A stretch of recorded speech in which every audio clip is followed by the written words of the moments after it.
আসসালামু আলাইকুম, আমি কাইফ। আপনাদের সবাইকে নতুন বছরের শুভেচ্ছা জানাচ্ছি।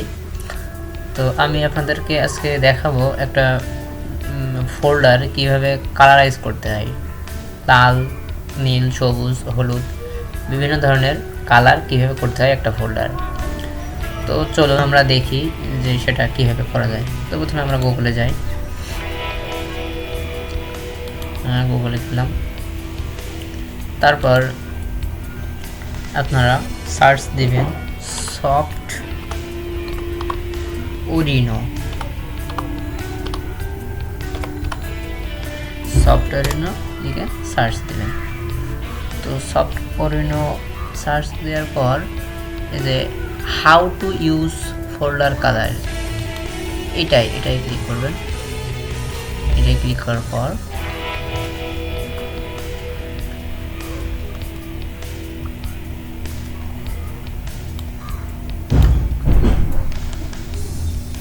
দেখেন এই সফটওয়্যারটা এখানে আছে।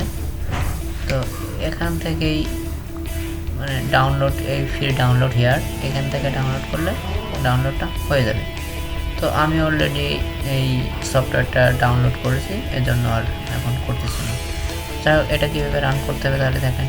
আপনারা দেখলেন যে এই softorino.com এ গিয়ে এটা ডাউনলোড করা যাবে। তাহলে এখন আমি দেখি, আমি ডাউনলোড করে রাখছি অলরেডি আগে থেকেই। ডাউনলোডে গিয়ে এই যে ফোল্ডার কালারাইজ সেটআপ। তো এখানে যে আপনারা একটা সফটওয়্যার কীভাবে রান করতে হয় নিশ্চয়ই সবাই জানেন। তো এইভাবে রান করতে হবে। তো আমার সফটওয়্যারটা ইনস্টলও করা আছে, তো এখানে রান করলেই সফটওয়্যারটা রান হয়ে যাবে। তো তারপর আমাদের যে কাজটা করতে হবে সেটা হলো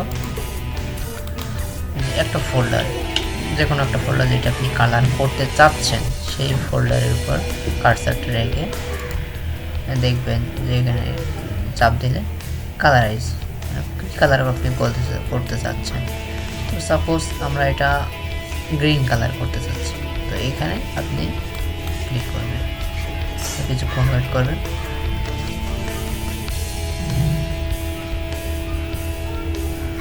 অল্প কিছুক্ষণ সময় লাগবে সেটা প্রসেসিং হতে। তারপর দেখেন এটা কালার হয়ে গেছে, ফোল্ডারটা কালার হয়ে গেছে। এইভাবেই ফোল্ডারকে সুন্দরভাবে বিভিন্ন রকম কালার করতে পারি। থ্যাংক ইউ ভিডিওটা দেখার জন্য।